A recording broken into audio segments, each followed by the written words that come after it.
Welcome to Penrose Learning, where we make understanding easy. In this video, I will explain how to replace your Ford Explorer door handle. First, ensure you have the correct replacement part and all necessary tools. You'll need screwdrivers, a trim removal tool, and possibly a socket set.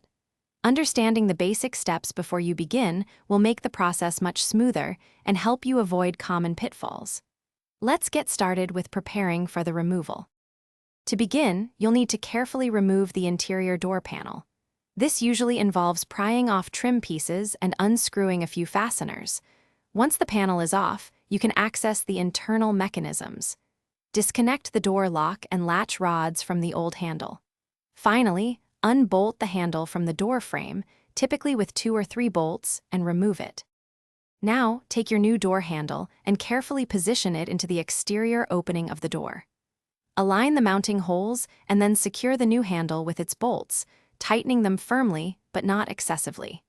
Next, reconnect the door lock and latch rods to the corresponding points on the new handle, ensuring they are properly seated and secured.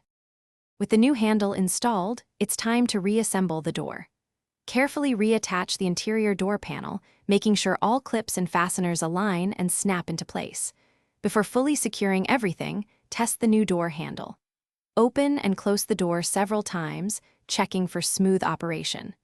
Also, verify that the door locks and unlocks correctly from both inside and outside.